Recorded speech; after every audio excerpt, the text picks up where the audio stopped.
Միլիարդավոր միավորման նախօրյակին կիբերհարձակումը սպառնում է այն ամենին, ինչ մի գործարար ստեղծել էր 15 տարվա ընթացքում։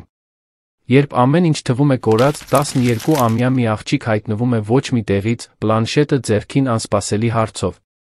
«Կարող եմ օգնել»։ Այդ լուր գիշերը սկսվում է փրկություն, որը ոչ ոք չէր կանխատեսի, թույլագողից, ումից ոչ ոք չէր սպասի։ Երանի գիշերն այդ հունիսյան չորեքշաբթի օրը հատկապես ցուրտ էր։ Հյուսիսային պողոտայի կորպորատիվ շենքի 23-րդ հարկի բարձունքից Արմեն Մարտիրոսյանը դիտում էր, թե ինչպես են քաղաքի լույսերը տարածվում իբր օտար հույսերի ու երազանքների անվերջանալի գորգ։ Սակայն իր սեփական երազանքները հենց այդ պահին փլուզվում էին։ Շուրջբոլորը էկրանները զայրացած կարմիրով թարթում էին, բաց վերքերի նման առնահոսելով նրա 15 տարվա անխոնջ աշխատանքի ողջ պատմությունը։ Արմենը 40 տարեկան էր, քունքերին ճերմակած մազեր, որոնք իր կարծիքով միշտ նրբագեղություն ու հասունություն էին հաղորդում իր տեսքին։ Նա անթերի մոխրագույն կոստյում էր հագել, նույնիսկ գիշերվա այդ ուշ ժամին, քանի որ երբեք թույլ չէր տալիս, որ իր արտաքինն արտացոլի որևէ թուլություն։ Բայց այդ գիշեր նրա փողկապը թուլացած էր, վերնաշապկի վերին կոճակները արձակված, իսկ ձեռքերը թեթակի դողում էին, մինչ նա 100-րդ անգամ փորձում էր մուտք գործել Techvision-ի կենտրոնական սերվերներ, այն ընկերության, որը զրոյից էր կառուցել, որն այժմ մահամերձ ընկած էր իր աչքի առաջ։ Կիբերհարձակումը սկսվել էր երեկոյան ժամը 7-ի սահմաններում, հենց այն պահին, երբ նա վերանայում էր GlobalTech International-ի հետ միաձուլման վերջին մանրամասները, գրեթե 100 միլիարդ դրամի գործարք, որը Techvision-ը պետք է դասեր տեխնոլոգիական խոշոր կորպորացիաների համաշխարհային քարտեզին։ Ամեն ինչ մանրակրկիտ պլանավորված էր։ Վերջնական հանդիպումը պետք է տեղի ունենար հաջորդ առավոտ, ներդրողներն արդեն իսկ ոգորություն էին հայտնել այն թվերով, որոնք Արմենը ներկայացրել էր վերջին շաբաթներին։ Բայց րոպեների ընթացքում ամբողջ ամրոցը փլուզվեց։ Սկզբում անվտանգության ազդանշաններն էին։ Հետո, արգելափակված մուտքերը։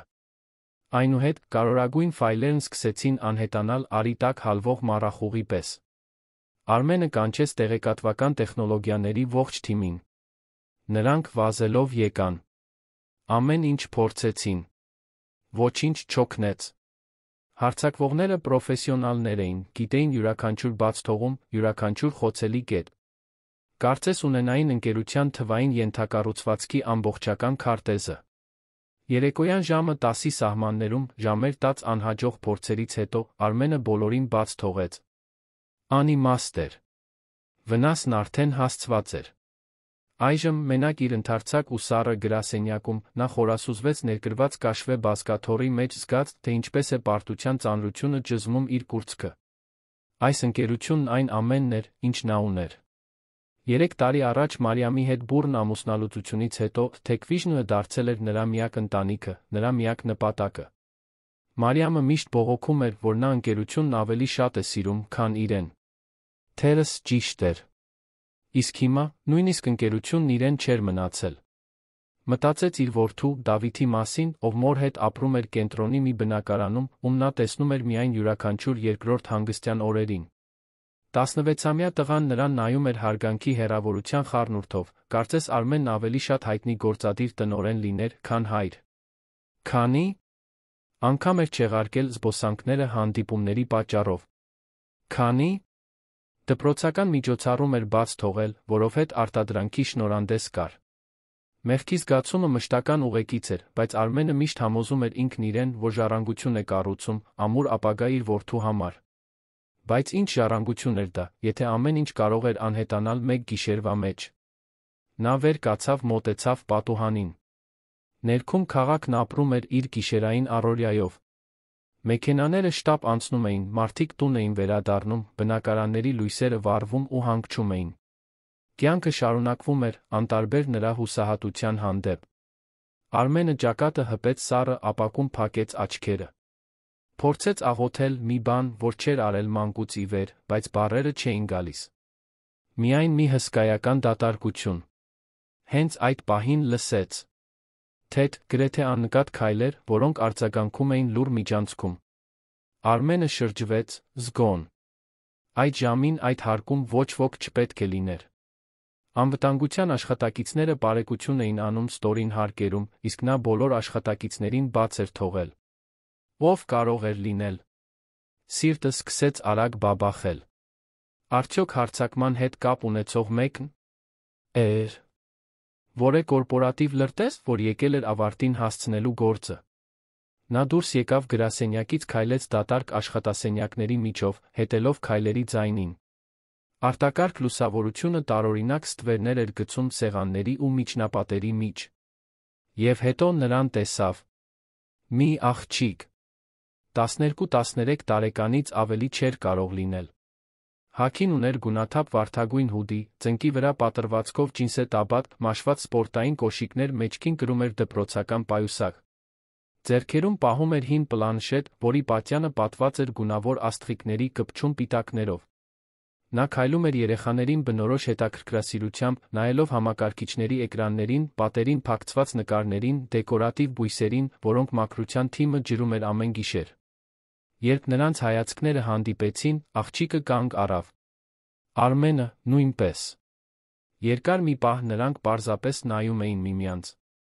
Նա թուխ մաշկ ուներ, գանգուր մազերը հավաքված էին անփույթ պոչիկի մեջ, ծուխորը աչքեր, որոնք կարծես արտասովոր խելք էին պահում իրենց մեջ։ Նա վախ չցուցաբերեց, միայն զարմանք։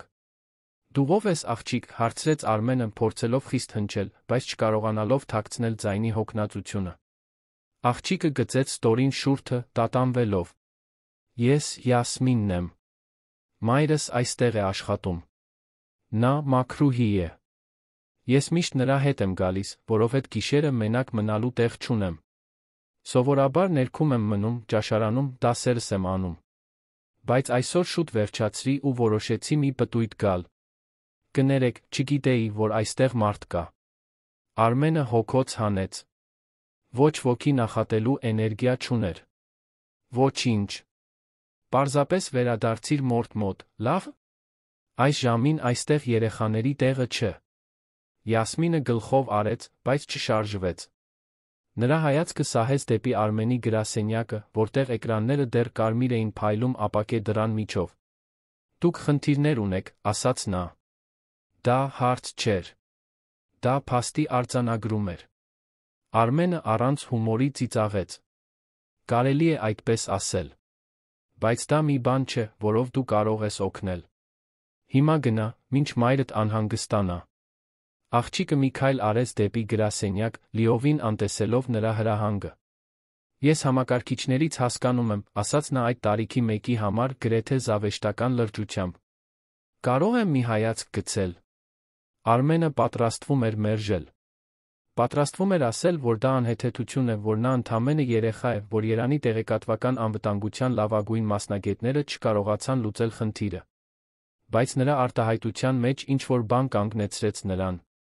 Թերս հուսահատությունն էր, կամ գուցե հյուծվածությունը, որը քայքայում էր նրա դատողության ունակությունը։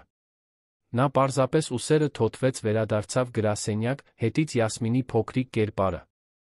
Նա մոտեցավ էկրաններին այդ շփոթեցնող բնականությամբ։ Պայուսակը դրեց գետնին, աթոռ քաշեց ու նստեց։ Նրա մատները սկսեցին սահել սենսորային էկրաններով ծանոթ շարժումներով։ Արմենը նրան անհավատորեն դիտում էր։ Սա ուղղորդված հարձակում է, մրմնջաց նա, գրեթե ինքն իրեն։ Շատ լավ պլանավորված։ Նրանք հստակ գիտեին, թե որտեղ հարված են։ Ինչպես գիտես դա, հարցրեց Արմենը, այժմ անկեղծորեն հետաքրքրված։ Յասմինը հայացքը չկտրեց էկրանից։ Որովհետև ես տարիներ շարունակ սա ուսումնասիրում եմ։ Այն օրվանից, երբ 8 տարեկանում իմ առաջին օգտագործված պլանշետը նվեր ստացա։ Ինքնուրույն եմ սովորել, համացանցով։ Տեսանյութեր, ֆորումներ, ձեռնարկներ։ Մայրս կարծում է, որ ես միայն մուլտֆիլմեր եմ դիտում, բայց իրականում ես անընդհատ ծրագրավորում եմ, կոդեր եմ փորձարկում, համակարգերի մասին եմ սովորում։ Նա դադար տվեց, մատները դեռ աշխատում էին։ Ես երբեք դասընթացի գնալու փող չեմ ունեցել, բայց ժամանակ եմ ունեցել։ Շատ ժամանակ, մինչ սպասում էի, որ մայրս հերթափոխն ավարտի։ Արմենը դանդաղ նստեց իր բազկաթոռին, դիտելով այդ սյուրռեալիստական տեսարանը։ 12-ամյա մի աղջիկ, մաքրուհու դուստր, վերլուծում է կիբերհարձակումը, որը փլուզել է իր ամբողջ ընկերությունը։ Եթե ինչ-որ մեկն իրեն այս պատմությունը պատմեր, նա կծիծաղեր անհավանականության վրա։ Բայց ահա նա այնտեղ էր, կենտրոնացած, լուրջ, տվյալները մի կողմից մյուսն էր տեղափոխում, կարծես դա աշխարհի ամենաբնական բանը լիներ։ Նրանք արգելափակել են հիմնական մուտքերը, ասաց Յասմինը մի քանի րոպե անց։ Բայց հետք են թողել։ Միշտ են թողնում։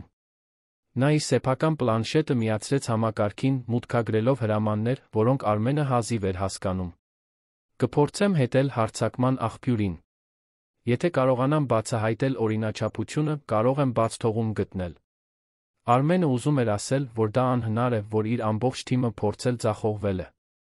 Բայց նրա մեջ ինչ-որ բան, թերս հույսի մի մանրադիտակային կայծ, նախընտրեց պարզապես լուր դիտել։ Յասմինն աշխատում էր բացարձակ կենտրոնացմամբ, գծելով լեզվի ծայրը, ինչպես երեխաներն են անում, երբ կենտրոնացած են։ Ժամանակ առ ժամանակ նա մրմնջում էր տեխնիկական բառեր, որոնք Արմենը մոտավորապես գիտեր ՏՏ բաժնի հետ հանդիպումներից։ Անցավ կես ժամ։ Հետո 1 ժամ։ Արմենը նրա համար ջուր բերեց, որը նա խմեց, հայացքը էկրանից չկտրելով։ Նա փորձեց հասկանալ, թե ինչ է անում աղջիկը, բայց արագությունը, որով նա աշխատում էր, տպավորիչ էր։ Դա նման էր հրաշամանուկ երաժշտի դիտելուն, որը դաշնամուր է նվագում։ Այնտեղ բնատուր տաղանդ կար, մի բան, որ ոչ մի դասընթաց չէր կարող լիովին սովորեցնել։ Մի բան գտա, հանկարծ ասաց Յասմինը, ստիպելով Արմենին սթափվել։ Նրանք հարձակվել են հիմնական սերվերների վրա, բայց նա դադար տվեց, աչքերը լայն բացվեցին։ Դուք հին սերվերներ ունեք։ Այսինքն, շատ հին, որոնք ոչ ոք այլս չի օգտագործում։ Արմենը գնճռոտեց ճակատը, մտածելով. Այո, կարծում եմ, այո։ Երբ ընկերությունը փոքր էր, նկուղում սերվերներ ունեինք։ Բայց տարիներ են, ինչ չեն օգտագործվում։ Ինչո՞վ։ Որովհետև նրանք դրանց վրա չեն հարձակվել, պատասխանեց Յասմինը, մի ժպիտ սկսեց ձավորվել նրա շուրթերին։ Եվ եթե դրանք դեռ ունեն համակարգերի հին կրկնօրինակները, մենք կարող ենք փորձել վերականգնել դրանցից։ Կատարյալ չի լինի, բայց կարող է փրկել էական տվյալները։ Արմենը զգաց, թե ինչպես է իր կրծքում ինչ-որ բան արթնանում։ Հնարավոր էր։ Նա արագ վեր կացավ, գրեթե սայթաքելով սեփական անհանգստությունից։ Սերվերները -2 հարկում են։ Գնամ բանալիները բերեմ։ 15 րոպե անց նրանք շենքի նկուղներում էին, մի մոռացված սենյակում, որը լի էր փոշով պատված հնացած սարքավորումներով։ Յասմինը ամեն ինչ զննում էր փայլուն աչքերով, ինչպես կորած գանձեր գտած հնագետը։ Արմենը նրան դիտում էր, դեռ փորձելով ընկալել այդ պահի սյուրռեալիստականությունը։ Ինչպես կարող էր այդ աղջիկը, որը հայտնվել էր ոչ մի տեղից, լինել իր միակ հույսը։ Նա միացրեց մալուխները, մաքրեց փոշին հին ստեղնաշարերից, վերագործարկեց համակարգեր, որոնք տարիներ շարունակ չէին միացվել։ Նրա մատները թռչում էին ստեղնաշարերի վրայով գերբնականին սահմանակից ճարպկությամբ։ Արմենը պարզապես դիտում էր, լապտեր պահելով նրա աշխատանքը լուսավորելու համար։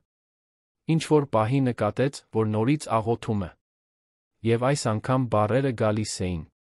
Երբ ժամացույցը ցույց տվեց առավոտյան 3-ը, Յասմինը ուրախության ճիչ արձակեց, որն արձագանքեց դատարկ նկուղում։ Ստացվեց։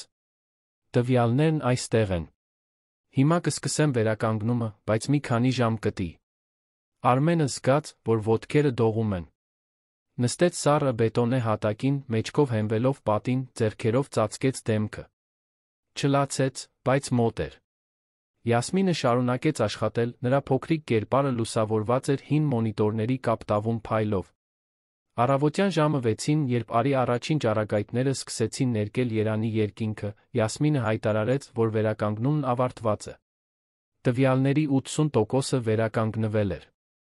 Հիմնական համակարգերը վերադարձել էին։ Ընկերությունը փրկված էր։ Արմենը նայեց նրան, այդ արտասովոր աղջկան վարդագույն հուդիով մաշված սպորտային կոշիկներով, տարիների մեջ առաջին անգամ փառասիրությունից կամ վճռականությունից բացի այլ բան զգաց։ Նա զգաց մաքուր, խորը, ճնշող երախտագիտություն։ Ինչպես կարող եմ քեզ շնորհակալություն հայտնել, հարցրեց նա, ձայնը խեղդվելով։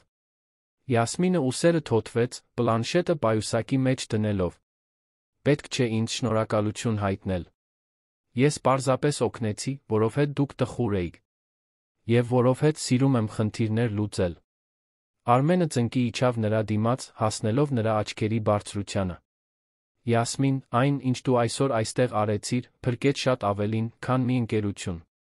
Դու փրկեցիր հարյուրավոր մարդկանց աշխատանքը։ Փրկեցիր երազանքներ։ Եվ ես երբեք դա չեմ մոռանա։ Աղջիկը ամաչկոտ ժպտաց։ Կարող եմ նորից գալ։ Այսինքն, եթե թույլ տաք, ես շատ կուզենայի ավելին սովորել այստեղի համակարգերի մասին։ Այնքան շատ հետաքրքիր բաներ կան։ Արմենը օրերի մեջ առաջին անգամ ժպտաց։ Դու ոչ միայն կարող ես նորից գալ, այլ կունենաս մուտք դեպի այն ամենը, ինչ քեզ պետք է։ Ես կխոսեմ մորդ հետ քեզ համար հատուկ ծրագիր կստեղծեմ։ Դու արժանի ես լավագույն գործիքներին, լավագույն ուսուցիչներին։ Յասմինը պլանշետը սեղմեց կրծքին, աչքերը փայլում էին հուզմունքից։ Իսկապես։ Դուք դա կանեիք ինձ համար։ Դա մեծ պատիվ կլիներ, պատասխանեց Արմենը, դա ամենամաքուր ճշմարտությունն էր։ Մինչ նրանք կողք կողքի վերադառնում էին գլխավոր հարկ, Արմենը մտածում էր, թե որքան տարօրինակ հրաշալի կարող է լինել կյանքը մի նույն ժամանակ։ Երեկ գիշեր նա խորասուզված էր ամենախոր հուսահատության մեջ։ Այժմ նա քայլում էր աղջկա տեսքով քողարկված հրաշքի կողքին։ Անահիտը, Յասմինի մայրը, նրանց սպասում էր ճաշարանում, անհանգստացած, որ դստերը չի գտնում։ Երբ տեսավ նրանց երկուսին վերելակից դուրս գալիս, վազեց նրանց ուղղությամբ։ Յասմին, որտեղ էիր։ Ես քեզ ամեն տեղ փնտրեցի։ Մինչ աղջիկը կհասցներ պատասխանել, Արմենն առաջ անցավ։ Անահիտ, ձեր դուստրը հենց նոր փրկեց իմ ընկերությունը։ Եվ ես շատ կուզենայի ձեզ հետ խոսել։ Նրա ապագայի մասին։ Կինը շփոթված նայեց մեկ նրան, մեկ մյուսին։ Արմենը սկսեց բացատրել, խոսելու ընթացքում տեսավ, թե ինչպես է Անահիտի դեմքը վախից փոխվում անհավատության, իսկ հետո արցունքներով թրջված հսկայական հպարտության։ Նա ամուր գրկեց Յասմինին, աղջիկը պատասխանեց, շշնջալով, որ ամեն ինչ կարգին է, որ ինքը պարզապես օգնել է մի ընկերոջ։ Արմենը նրանց դիտում էր զգում, որ իր մեջ ինչ-որ բան փոխվում է։ Ինչ-որ խորը էական բան։ 15 տարի նա կառուցել էր մի ընկերություն, կենտրոնանալով միայն թվերի, շահույթի, աճի վրա։ Մոռացել էր, որ յուրաքանչյուր համակարգի, յուրաքանչյուր կոդի հետում մարդիկ կան։ Մարդիկ, ինչպես Յասմինը, թաքնված տաղանդներով, պահված երազանքներով։ Մարդիկ, ինչպես Անահիտը, ով ամեն գիշեր աշխատում էր, որպեսզի դուստրն ավելի լավ ապագա ունենա։ Գլոբալթեքի հետ հանդիպումը տեղի ունեցավ ինչպես նախատեսված էր։ Արմենը հոգնած, բայց վստահ ժամանեց։ Երբ օտարերկրյա գործադիր տնօրենները հարցրին նախորդ օրը հայտնաբերված համակարգերի անկայունության մասին, նա ժպտաց ասաց, որ ամեն ինչ լուծված է, որ նրանք ներդրել են անվտանգության նոր շերտեր, որ ընկերությունն ավելի ուժեղ է, քան երբևէ։ Նա չհիշատակեց Յասմինին։ Ոչ թե ամոթից, այլ պաշտպանելու համար։ Այդ աղջիկը չափազանց առանձնահատուկ էր, որպեսզի այդքան երիտասարդ տարիքում ենթարկվեր կորպորատիվ աշխարհին։ Միաձուլումը հաստատվեց։ Պայմանագրերը ստորագրվեցին։ Բայց Արմենի համար դա այլս ամենակարևորը չէր։ Ամենակարևորը տեղի էր ունենում 3 հարկ ներք, որտեղ Յասմինն առաջին անգամ ծանոթանում էր ընկերության տեխնոլոգիական թիմի հետ, ստանում էր նոր համակարգիչ մուտք դեպի շուկայում առկա լավագույն մշակման գործիքները։ Անահիտին բարձրացրել էին ընդհանուր ծառայությունների համակարգողի պաշտոնի մի աշխատավարձով, որը թույլ կտար նրան դադարեցնել գիշերային հերթափոխները։ Մայր ու աղջիկ վերջապես կարող էին նորմալ առօրյա ունենալ։ Բայց Արմենը գիտեր, որ դա միայն սկիզբն էր։ Որովհետև այդ գիշեր, կարմիր ազդանշանների բացարձակ հուսահատության մեջ, նա մի հիմնարար բան էր սովորել։ Երբեմն փրկությունը գալիս է ամենաանսպասելի վայրերից։ Եվ որ տաղանդն ու ներուժը հասցե չունեն, չեն հարգում փոստային կոդեր կամ հայտնի ազգանուններ։ Դրանք ամենուր են, սպասելով ընդամենը մի հնարավորության փայլելու համար։ Միաձուլման վերջին փաստաթղթերն ստորագրելիս Արմենը նայեց իր հանդիպումների սենյակի պատուհանից, տեսավ հեռվում ձգվող երանը։ Այդ հսկայական քաղաքը, լի անտեսանելի Յասմիններով, թաքնված տաղանդներով, տեղի ունենալուն սպասող հրաշքներով։ Եվ նա ինքն իրեն խոստացավ, որ այլս երբեք կույր չի լինի դրա հանդեպ։ Որովհետև երբեմն մի ամբողջ կայսրություն կարող է փրկվել 12-ամյա մի աղջկա կողմից, հին պլանշետով այնքան մեծ սրտով, որ հարցնի նույնիսկ գլխիկոր անծանոթին, թե կարող է օգնել։ Եթե այս պատմությունը ձեզ հետաքրքրեց, մի մոռացեք բաժանորդագրվել մեր ալիքին, ասացեք մեզ, թե որ քաղաքից եք մեզ դիտում, մենք շարունակում ենք։ Խոստանում եմ, որ սա կլինի լավագույն պատմությունը, որը դուք կլսեք ձեր կյանքում։ Հարձակման գիշերվան հաջորդած շաբաթները լիովին փոխեցին Tech-Vision-ի բոլոր ներգրավվածների կյանքի առօրյան։ Յասմինն սկսեց ամեն օր դպրոցից հետո հաճախել ընկերություն, ժամանելով ժամը 2-ի սահմաններում մնալով մինչ Անահիտի գիշերային հերթափոխի սկիզբը։ Արմենը նրա համար հատուկ սենյակ տրամադրեց 18-րդ հարկում, հագեցած լավագույն համակարգիչներով, բազմաթիվ էկրաններով, վերջին սերնդի պլանշետներով, տեխնիկական գրադարանով, որը ցանկացած տեխնոլոգիական մասնագետի կստիպեր նախանձել։ Աղջիկը գիտելիքները ներծծում էր ծարավ սպունգի պես։ Ընկերության ինժեներները սկզբում թերահավատորեն տրամադրված իրենց գաղտնիքները երեխային սովորեցնելու հարցում, շուտով հանձնվեցին նրա սուր խելքին սովորելու անհագ ցանկությանը։ Կարեն Մովսիսյանը, տեղեկատվական անվտանգության մենեջերը, նրա համար դարձավ յուրօրինակ պաշտոնական մենթոր։ 50 անց մի տղամարդ, ամբողջովին ճերմակ մազերով հաստ շրջանակներով ակնոցով, Կարենը 3 երեխա ուներ Յասմինի մեջ ճանաչում էր այն հատուկ կայծը, որն արժանի էր զարգացման։ Նա արտասովոր է, մեկնաբանեց Կարենն Արմենին հուլիսյան մի կեսօր, մինչ նրանք հանդիպումների սենյակի ապակուց դիտում էին Յասմինին։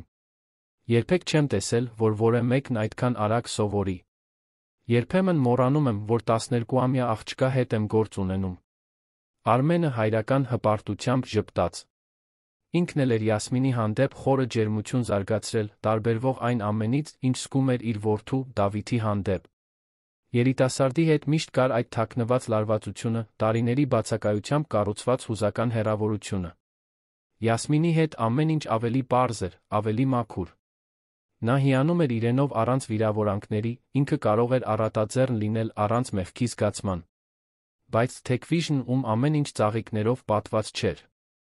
Global Tech-ի հետ միաձուլումը բերել էր ոչ միայն կապիտալ հեղինակություն, այլ նոր ճնշումներ, կառուցվածքային փոփոխություններ, որոնք դուր չէին գալիս հին տնօրինության մի մասին։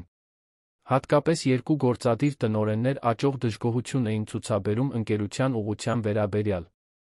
Ռուբեն Սարգսյանը, ֆինանսական տնօրենը 12 տարի շարունակ 45 տարեկան մի տղամարդ, անթերի անցյալով մինչ այդ անվիճելի հավատարմությամբ, փակ հանդիպումներում խայթող մեկնաբանություններ էր անում Արմենի որոշումների մասին։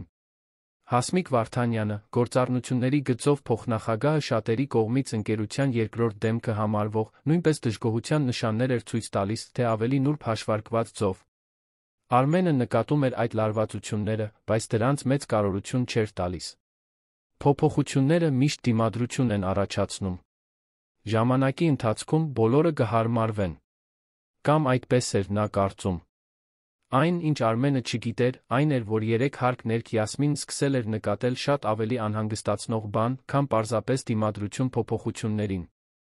Ամեն ինչ սկսվեց մի անձրոտ 5 շաբթի։ Յասմինը մենակ էր իր սենյակում, փորձարկելով անվտանգության նոր արձանագրություններ, որոնք Կարենն էր առաջարկել, երբ նկատեց մի անոմալիա մուտքի գրանցումներում։ Դրանք վարչական մուտքեր էին, կատարված տարօրինակ ժամերի, լուսադեմին, երբ ոչ ոք չպետք է աշխատեր։ Նա ստուգեց շենքի ֆիզիկական անվտանգության գրանցամատյանները, հաստատեց, որ այդ ժամերին միայն գիշերային պահակներն էին ներկա։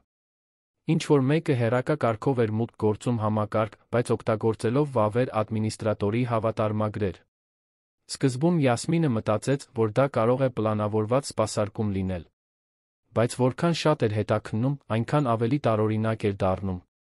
Մուտքերը միշտ նույն ֆայլերին էին, կապված ռազմավարական նախագծերի, զգայուն ֆինանսական փաստաթղթերի, առավել անհանգստացնող, հարձակումից հետո ներդրված անվտանգության նոր շերտերի հետ։ Կարծես ինչ-որ մեկը նորից քարտեզագրում էր ամբողջ համակարգը, փնտրելով նոր խոցելիություններ։ Յասմինը տպեց տվյալները, ուղիղ տարավ Կարենի մոտ։ Տղամարդը աճող ուշադրությամբ վերլուծեց ամեն ինչ, ճակատը կնճռոտելով անհանգստությունից։ Սա նորմալ չէ, մրմնջաց նա։ Սա կտանեմ Արմենի մոտ։ Լավ աշխատանք, Յասմին։ Երբ Արմենը տեսավ տվյալները, զգաց, թե ինչպես է սարսուռն անցնում ողնաշարով։ Նա արտակարգ հանդիպում հրավիրեց միայն Կարենի Արթուր Պետրոսյանի, տեղեկատվական տեխնոլոգիաների տնօրենի հետ։ Երեքով փակվեցին գործադիր հանդիպումների սենյակում, ժամեր շարունակ վերլուծեցին մուտքի օրինաչափությունները։ Եզրակացությունը անհանգստացնող էր։ Ինչ-որ մեկը ներսից, վարչական մուտք ունեցող մեկը, քրքրում էր ընկերությունը։ Պետք է պարզենք, թե ով է, ասաց Արմենը լարված ձայնով։ Բայց պետք է դա անենք զգուշորեն։ Եթե այդ մարդը նկատի, որ հետաքննում ենք, կարող է ջնջել հետքերը կամ վատթարացնել իրավիճակը։ Դա թող ինձ վրա, պատասխանեց Կարենը։ Ես անտեսանելի հետման համակարգեր կտեղադրեմ։ Հաջորդ անգամ, երբ այդ ինչ-որ մեկը մուտք գործի, մենք հստակ կիմանանք, թե որտեղից է կապը։ Մինչ դա տեղի էր ունենում բարձր օղակներում, Յասմինը վերադարձավ իր ուսման առօրյային, բայց ուշադիր հետում էր համակարգերին։ Նա իր համար ստեղծել էր մի փոքրիկ մոնիթորինգի վահանակ, որն իրեն զգուշացնում էր ցանկացած կասկածելի գործունեության մասին։ Դա նրա համար խաղի պես մի բան էր, շատ ավելի հետաքրքիր տարբերակ, քան ցանկացած տեսախաղ։ Պաշտպանել այն ընկերությունը, որն իրեն հնարավորություն էր տվել, դարձել էր իր անձնական առաքելությունը։ Տանը նույնպես իրավիճակը փոխվում էր Հակոբյանների ընտանիքի համար։ Անահիտը, այժմ ընդհանուր ծառայությունների համակարգող, աշխատում էր սովորական ժամերին, վերջապես կարող էր ամեն օր ընթրել դստեր հետ։ Նրանք ավելի լավ բնակարան վարձեցին, դեռս Երանի Շենգավի թաղամասում, բայց ավելի անվտանգ թաղամասում մոտակայքում ավելի լավ որակի պետական դպրոցով։ Տարիների մեջ առաջին անգամ Անահիտը կարող էր քնել առանց զարթուցիչի, որը կհնչեր կեսգիշերին։ Առաջին անգամ Յասմինն ուներ իր սեփական սենյակը, գրասեղանով, որտեղ նա ստեղծել էր իսկական աշխատանքային կայան, ընկերությունից ստացած սարքավորումներով։ Բայց բարելավումների հետ եկան նա անհանգստությունները։ Անահիտը նկատում էր, թե ինչպես է դուստրը ժամեր շարունակ անցկացնում էկրանների առջ, ինչպես է անդադար խոսում կոդերի, համակարգերի անվտանգության մասին։ Վախենում էր, որ Յասմինը կորցնում է իր մանկությունը, որ այդ մեծահասակների աշխարհը կուլ կտան նրան ժամանակից շուտ։ Մի երեկո, մինչ նրանք մակարոն էին ընտրում, փորձեց խոսել դստեր հետ այդ մասին։ Յասմին, դու զվարճանում ես։ Դպրոցի աղջիկների հետ խաղում ես։ Աղջիկը նայեց մորը այդ խորը լուրջ աչքերով։ Մամ, ես զվարճանում եմ ծրագրավորելիս։ Դա այն է, ինչ ես սիրում եմ անել։ Դպրոցի աղջիկներին դա տարօրինակ է թվում, բայց ոչինչ։ Ես 1000 անգամ նախընտրում եմ կոդի խնդիր լուծել, քան սերիալների մասին խոսել։ Անահիտը հոգոց հանեց։ Գիտեր, որ դուստրը տարբերվում է, միշտ էլ այդպես է եղել։ Բայց այդ տարբերության մեջ ինչ-որ բան կար, որը նրան անհանգստացնում մի նույն ժամանակ հպարտությամբ էր լցնում։ Յասմինն առանձնահատուկ էր, աշխարհին պետք էին առանձնահատուկ մարդիկ։ Բայց աշխարհը կարող էր նա դաժան լինել նրանց նկատմամբ, ովքեր չափազանց շատ էին առանձնանում։ Մի նույն ժամանակ Թեքվիժն ում հետաքննությունն առաջ էր ընթանում։ Կարենը տեղադրեց բարդ հետման համակարգեր, մի երեքշաբթի լուսադեմին ազդանշանը հնչեց։ Ինչ-որ մեկը նորից մուտք էր գործում համակարգ։ Այս անգամ նրանք կարողացան հետել աղբյուրին։ Կապը գալիս էր Ռուբեն Սարգսյանի, ֆինանսական տնօրենի անունով գրանցված էփ-հասցեից։ Արմենը չէր ուզում հավատալ։ Ռուբենը ընկերությունում էր սկզբից ի վեր, առաջին աշխատակիցներից մեկն էր, օգնել էր կառուցել այն ֆինանսական կառուցվածքը, որը թույլ էր տվել Թեքվիժնի աճը։ Բայց տվյալները չէին ստում։ Արմենը որոշեց դեռ ուղղակիորեն չբախվել նրա հետ։ Ավելի շատ ապացույցներ էին պետք էր հասկանալ խնդրի մասշտաբը։ Հենց այդ ժամանակ Յասմինը գտավ մի բան, որն էլ ավելի անհանգստացնող էր։ Քրքրելով ավելի հին գրանցամատյանները, նա հայտնաբերեց, որ կասկածելի մուտքերը չէին սկսվել կիբերհարձակումից հետո։ Դրանք սկսվել էին ամիսներ առաջ։ Իրականում, հարձակման ժամանակ օգտագործված որոշ խոցելիություններ կարծես թե դիտավորյալ բաց էին թողնվել ներսից մեկի կողմից։ Գլուխկոտրուկի կտորները սկսեցին միանալ սարսափելի ձով։ Հարձակումը միայն արտաքին չէր եղել։ Ներսից ինչ-որ մեկը նպաստել էր դրան։ Յասմինն այս հայտնագործությունը ուղիղ տարավ Արմենի մոտ, ներխուժելով ներդրողների հետ կարոր հանդիպմանը, առանց արարողակարգի մասին մտածելու։ Նա այստեղ է, ասաց նա շնչակտուր, իր պլանշետը դնելով մահագոնե սեղանի վրա։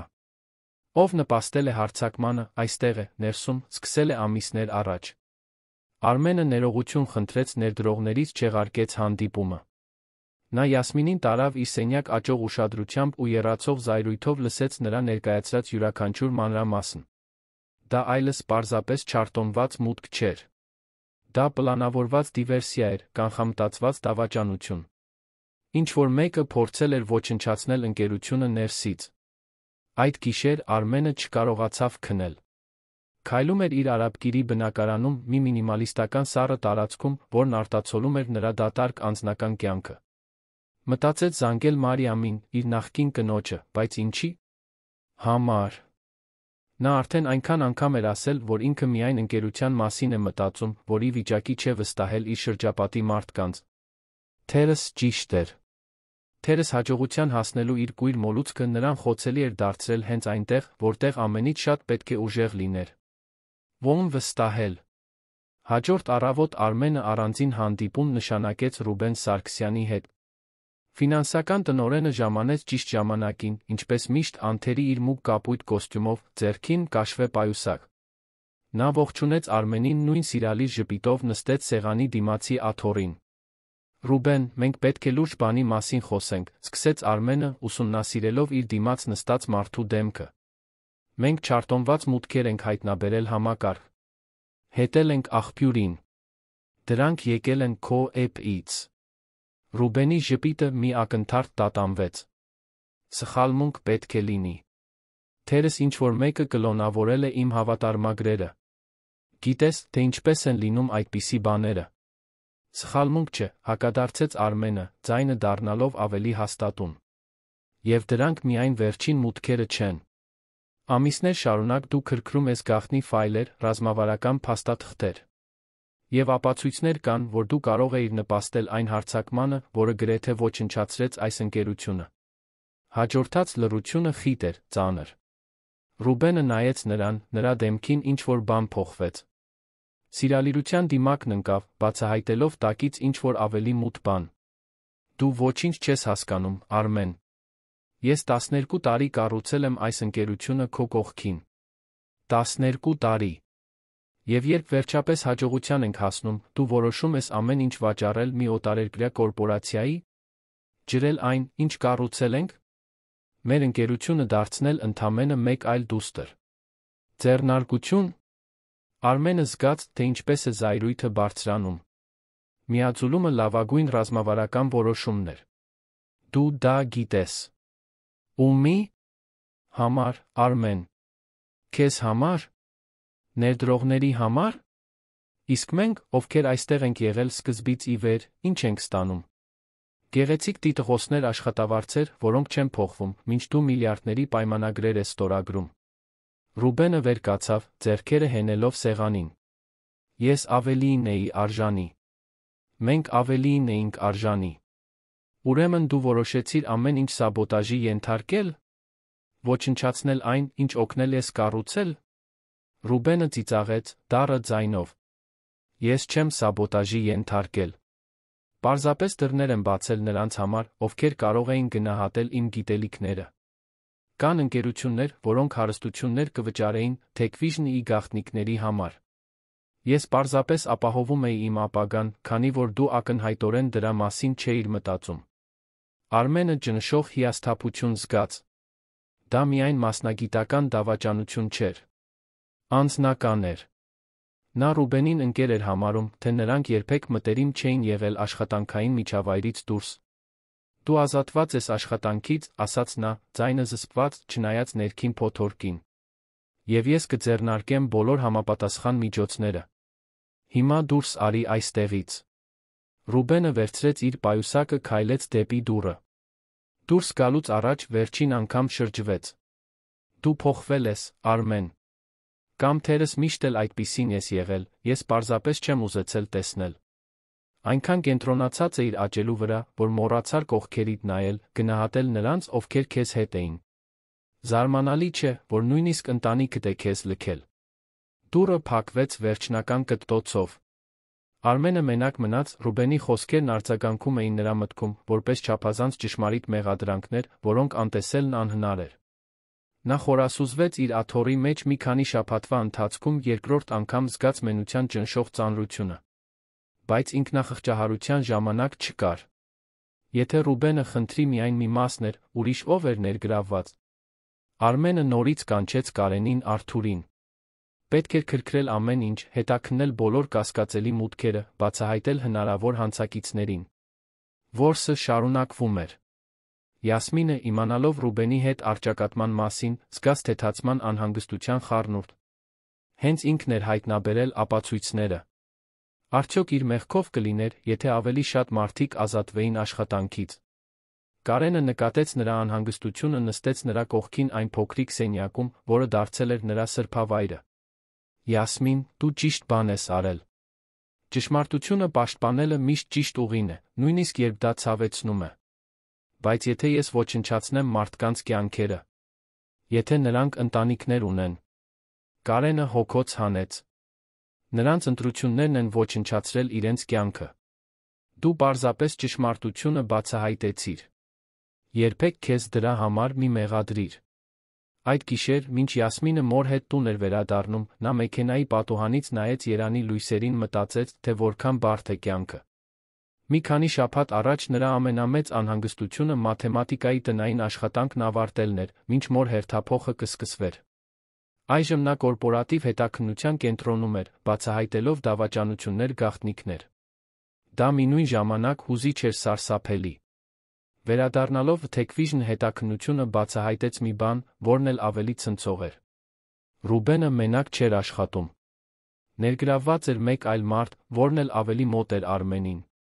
Մուտքի օրինաչափությունները ցույց էին տալիս համակարգում երկու տարբեր օգտատերերի միջ։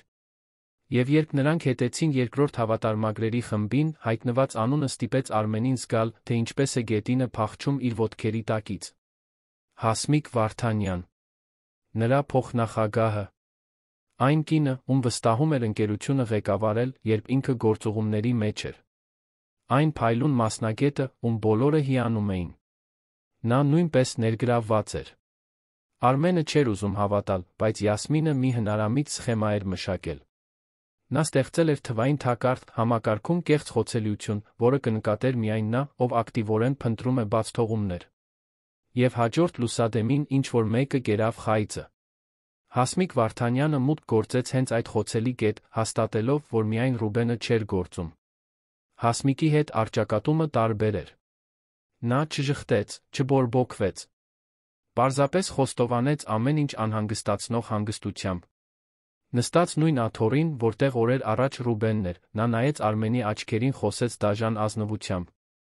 Գիտես ինչ է նշանակում տարիներ շարունակ օրական 15 ժամ աշխատել, տեսնել, թե ինչպես է ղեկավար ստանում ամբողջ փառքը, Արմեն։ Գիտես ինչ է նշանակում հավերժ կոչվել երկրորդ համար, միշտ ստվերում, միշտ անփոխարինելի, բայց երբեք բավականաչափ չգնահատված։ Հասմիկը խաչեց ոտքերը, անթերի կեցվածքով նույնիսկ պարտության պահին։ Ռուբենն ինձ մոտեցավ 6 ամիս առաջ։ Ասաց, որ կա գնորդ, որը հետաքրքրված է Techvision-ի ներքին տեղեկություններով։ Սկզբում տատանվեցի, բայց հետո հասկացա, որ ինձ այլս չի հետաքրքրում։ Այս ընկերությունը տարիներ շարունակ քամել է ինձ, փշրանքներ է տվել փոխարենը։ Ես միշտ քեզ գնահատել եմ, Հասմիկ։ Դու դա գիտես։ Նա առանց հումորի ծիծաղեց։ Գնահատելը տարբերվում է ճանաչելուց, Արմեն։ Դու ինձ գնահատում էիր որպես օգտակար կտոր, ոչ թե որպես մարդ։ Քանի անգամ եմ ես փոփոխություններ առաջարկել, դու անտեսել ես։ Քանի անգամ են իմ գաղափարները յուրացվել ուրիշների կողմից հանդիպումներում։ Ես անտեսանելի դարձա իմ սեփական կարողության մեջ։ Արմենը պատասխան չուներ։ Թերս որովհետ խորքում գիտեր, որ այդ խոսքերի մեջ ճշմարտություն կար։ Նա կայսրություն էր կառուցել, բայց ինչ գնով։ Քանի մարդու էր վիրավորել ճանապարհին, առանց նկատելու։ Քանի հասմիկների Ռուբենների էր ստեղծել իր փառասիրական կուրությամբ։ Հաջորդող օրերին Techvision-ը լիակատար վերակառուցման ենթարկվեց։ Ռուբենը, Հասմիկը հեռացվեցին, դատական գործընթացներ սկսվեցին։ Լուրը հասավ մամուլ, Արմենը ստիպված էր կառավարել իմիջային ճգնաժամը, միաժամանակ պահպանելով ընկերության աշխատանքը։ Դրանք դժվար շաբաթներ էին, անվերջ հանդիպումներով, իրավական համաձայնագրերով ներդրողների ու գործընկերների հետ վստահության վերականգնմամբ։ Բայց քաոսի մեջ ինչ-որ բան սկսեց փոխվել Արմենի մեջ։ Նա սկսեց ավելի շատ լսել, ավելի շատ հարցնել, ավելի շատ ներկա լինել։ Սկսեց ճաշել տարբեր թիմերի հետ, ծանոթանալով մարդկանց հետ, որոնց անունները նախկինում ընդամենը ստորագրություններ էին հաշվետվություններում։ Եվ բացահայտեց մի ընկերություն, որը շատ ավելի հարուստ բարդ էր, քան պատկերացնում էր։ Այնտեղ պատմություններ կային, երազանքներ, ընտանիքներ, ամբողջ կյանքեր նվիրված այդ վայրին։ Յասմինն ամեն ինչ դիտում էր իր միշտ ուշադիր աչքերով։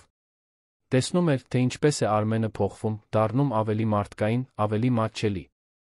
Եվ հպարտություն էր զգում, որ ինչ-որ կերպ եղել է այդ փոխակերպման կատալիզատորը։ Բայց նա կրում էր դավաճանությունները բացահայտելու բեռը։ Արդյոք ինքն էր պատասխանատու կարիերաներ ոչնչացնելու համար։ Մի շաբաթ օրվա կեսօրին Արմենը նրան սուրճի հրավիրեց։ Նստած Սարյան փողոցի մի հմայիչ սրճարանում, հեռու կորպորատիվ միջավայրից, նա նայեց այդ արտասովոր աղջկան ասած մի բան, որը պետք է ասվեր. «Յասմին, դու 2 անգամ փրկեցիր այս ընկերությունը։ Սկզբում հարձակումից, հետո ներքին դավաճանությունից։ Բայց ուզում եմ, որ մի բան իմանաս. այս ամենը քո պատասխանատվությունը չէ։ Դու երեխա ես։ Պետք է երեխա լինես։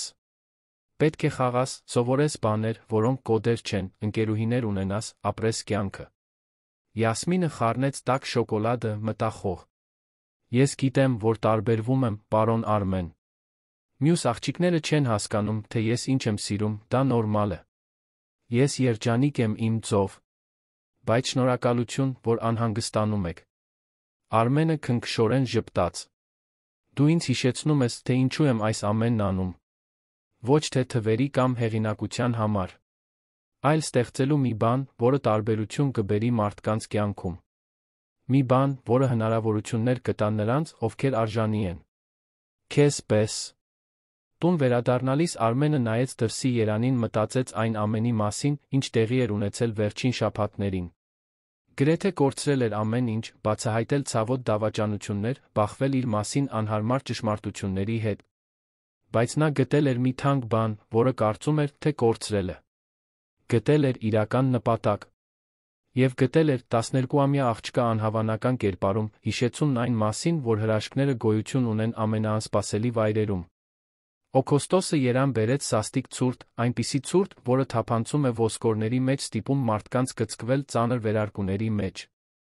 Բայց Թեքվիժնի ներսում մթնոլորտը վերակառուցման նորոգման էր։ Ռուբենի Հասմիկի հեռանալուց հետո Արմենը բարձրացրեց ներսի մարդկանց, հատկապես նրանց, ովքեր հավատարմություն իրավասություն էին ցուցաբերել ճգնաժամի ընթացքում։ Կարեն Մովսիսյանը ստանձնեց գործառնությունների գծով փոխնախագահի պաշտոնը, մի ընտրություն, որը բոլորը համարեցին արդար արժանի։ Յասմինը շարունակում էր իր առօրյան ընկերությունում, բայց այժմ ուրիշ հասունությամբ։ Դավաճանությունները բացահայտելու փորձը անտեսանելի, բայց խորը հետքեր էր թողել նրա հոգում։ Նա վաղաժամ ցավոտ կերպով հասկացել էր, որ մեծահասակների աշխարհը բարդ է, որ մարդիկ միշտ չէ, որ այն են, ինչ թվում են։ Դա նրան դարձրել էր ավելի դիտողական, ավելի զգույշ, բայց նա ավելի կարեկից։ Հասկացավ, որ յուրաքանչյուր դավաճանության հետում ցավի, հիասթափության, ճիրականացված երազանքների պատմություն կա։ Մի ուրբաթ առավոտ Արմենը անսպասելի զանգ ստացավ։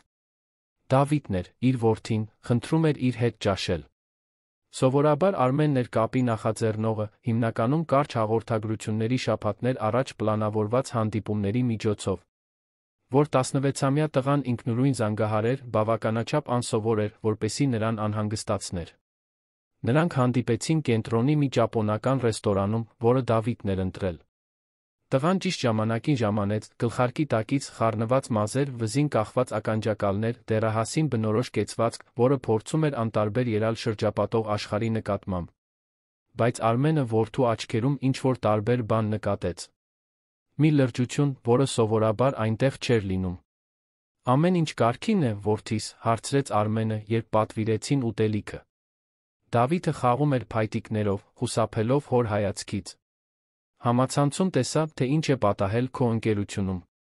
Ազատված տնօրենների մասին լուրը։ Այդ ամբողջ պատմությունը։ Արմենը հոգոց հանեց։ Դժվար ժամանակներ էին, բայց հիմա ամեն ինչ լուծված է։ Ճիշտ է, որ 12-ամյա մի աղջիկ է օգնել ամեն ինչ բացահայտել, Դավիթը վերջապես նայեց նրան։ Մի տեխնոլոգիական բլոգում եմ կարդացել։ Ասում են, նա ծրագրավորման հանճար է։ Արմենը ակամա հպարտություն զգաց։ Ճիշտ է։ Նրա անունը Յասմին է։ Նա արտասովոր է։ Դու ավելի ոգորված ես խոսում նրա մասին, քան երբ խոսում ես իմ մասին, Դավիթը նետեց արտահայտությունը հեգնանքի անկեղծ վիրավորանքի խառնուրդով։ Դիտարկումը Արմենին հարվածեց որպես բռունցքի հարված ստամոքսին։ Այդպես չէ, Դավիթ։ Դու իմ որդին ես։ Ոչինչ ավելի կարևոր չէ։ Ուրեմն ինչու է թվում, թե միշտ ավելի կարևոր բան կա, Դավիթը թեքվեց առաջ, ձայնը ցածր, բայց զսպված հուզմունքով լի։ Դու գիտես քանի իմ ներկայացում ես բաց թողել։ Քանի։ Ծննդյան տարեդարձ ես գրասենյակում անցկացրել։ Քանի։ Անգամ է մայրս լաց եղել, որովհետև դու խոստացել ես ներկա լինել չես եկել։ Արմենը զգաց խոսքերը որպես սուր շեղբեր։ Գիտեր այդ բոլոր բացթողումների մասին, կրում էր յուրաքանչյուրի մեղքը։ Բայց սեփական որդուց լսելը, այդ դեռահասական ազնիվ անկեղծությամբ, ամեն ինչ դարձնում էր ավելի իրական, ավելի ցավոտ։ Ես գիտեմ, որ շատ եմ ձախողվել որպես հայր, սկսեց Արմենը, ձայնը դողալով։ Ես միշտ կարծել եմ, որ ապագա եմ կառուցում քեզ համար, ապահովում եմ քո ֆինանսական անվտանգությունը։ Բայց այդ ընթացքում կորցրի ներկան։ Կորցրի քեզ։ Դավիթն արագ սրբեց աչքերը, ամաչելով արցունքներից, որոնք սպառնում էին թափվել։ Ես քո փողը չեմ ուզում, հայր։ Երբեք չեմ ուզել։ Ես պարզապես ուզում էի, որ դու այնտեղ լինեիր։ Իմ բասկետբոլի խաղերի տրիբունայում։ Դպրոցի ներկայացման հանդիսատեսի շարքերում։ Տան բազմոցին, ինձ հետ ֆիլմ դիտելիս։ Պարզ բաներ։ Սուշին ժամանեց, բայց նրանցից ոչ մեկը ախորժակ չուներ։ Նրանք այնտեղ մնացին, հայր ու որդի, բաժանված մի սեղանով տարիների կուտակված բացակայություններով։ Արմենը ձեռքը մեկնեց դիպավ Դավիթի ձեռքին, որը նա չհեռացրեց։ Ես կփոխվեմ, որդիս։ Ես խոստանում եմ։ Ոչ թե մեկ գիշերվա մեջ, որովհետև դեռ չգիտեմ ինչպես դա անել։ Բայց կփորձեմ։ Ամեն օր կփորձեմ լինել այն հայրը, որին դու արժանի ես։ Դավիթը գլխով արեց, դեռ ուղիղ չնայելով հորը։ Մայրս ասաց, որ դու փոխվել ես այդ ամբողջ ճգնաժամից հետո։ Ասաց, որ դու հիմա ավելի մարդկային ես թվում։ Որ նույնիսկ զանգում ես հարցնելու, թե նա ինչպես է, նույնիսկ ամուսնալուծությունից հետո։ Վերջերս մի քանի կարևոր բան սովորեցի, խոստովանեց Արմենը։ Սովորեցի, որ հաջողությունը առանց կիսելու մարդկանց ոչինչ չի նշանակում։ Եվ որ երբեմն ամենամեծ գանձերը հենց մեր առջ են, մենք չենք տեսնում, որովհետև չափազանց հեռու ենք նայում։ Նրանք ճաշեցին, տարիների մեջ առաջին անգամ իսկապես զրուցեցին։ Ոչ թե դպրոցի կամ գնահատականների մասին, ոչ թե մասնագիտական պլանների կամ ակնկալիքների։ Խոսեցին երաժշտության մասին, որը Դավիթը սիրում էր, ընկերների մասին, որոնք նա ուներ, այն աղջկա մասին, որին գեղեցիկ էր համարում, բայց խոսելու քաջություն չուներ։ Պարզ, սովորական, թանկ բաներ։ Արմենը բացահայտեց, որ շատ քիչ բան գիտեր այն մասին, թե ով է իրականում իր որդին։ Եվ ինքն իրեն խոստացավ, որ դա կփոխվի։ Մինույն ժամանակ Թեքվիժն ում Յասմինը բախվում էր իր սեփական երկընտրանքներին։ Դպրոցի հայոց լեզվի ուսուցչուհին առաջարկել էր նրան մասնակցել տաղանդավոր երիտասարդների համար նախատեսված հատուկ ծրագրի, որն առաջարկում էր ամբողջական կրթաթոշակներ արտերկրում, գիտության տեխնոլոգիայի ուղղվածությամբ էլիտար դպրոցներում։ Սովորելու համար։ Դա անհավանական հնարավորություն էր, այնպիսի հնարավորություն, որը լիովին կփոխեր նրա կյանքը։ Բայց դա նշանակում էր լքել Հայաստանը, լքել մորը, լքել այն ամենը, ինչ ճանաչում էր։ Անահիտը երկմտեց, երբ իմացավ։ Մի կողմից ուզում էր, որ դուստրն ունենա բոլոր հնարավոր հնարավորությունները։ Մյուս կողմից նրան կորցնելու, նրան այդքան երիտասարդ հեռավոր երկիր մեկնելու գաղափարը պատառոտում էր նրա մայրական սիրտը։ Նրանք խոսեցին այդ մասին մի անձրոտ երեկո, նստած բնակարանի փոքրիկ բազմոցին, կիսելով բրդյա ծածկոցը։ Ինչ ես ուզում անել, աղջիկս, հարցրեց Անահիտը, Յասմինի դեմքից հեռացնելով մի անհնազանդ խոպոպ։ Չգիտեմ, մամ։ Դա անհավանական հնարավորություն է, բայց վախենում եմ։ Վախենում եմ քեզնից հեռու լինելուց, չհարմարվելուց, շատերի մեջ ընդամենը մեկ այլ հրաշամանուկ աղջիկ լինելուց։ Այստեղ ես առանձնահատուկ եմ։ Այնտեղ, թերս, սովորական կլինեմ։ Անահիտը նրան ամուր գրկեց։ Դու երբեք սովորական չես լինի, Յասմին։ Կարևոր չէ, թե որտեղ ես։ Բայց որոշումը պետք է քոնը լինի։ Ես կաջակցեմ ցանկացած ընտրության, որ կատարես։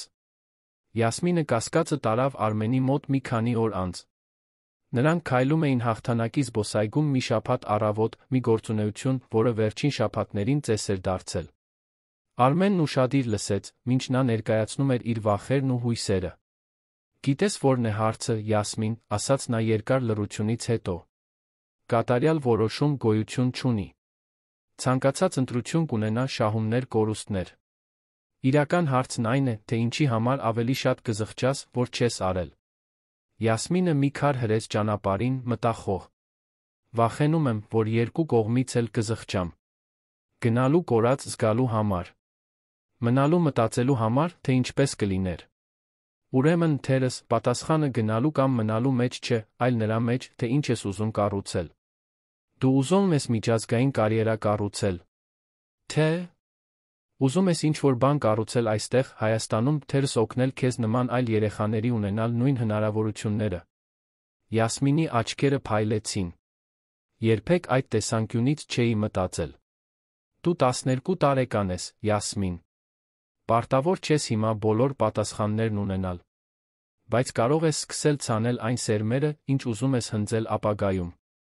Այդ խոսակցությունը հաջորդող օրերին արձագանքում էր Յասմինի մտքում։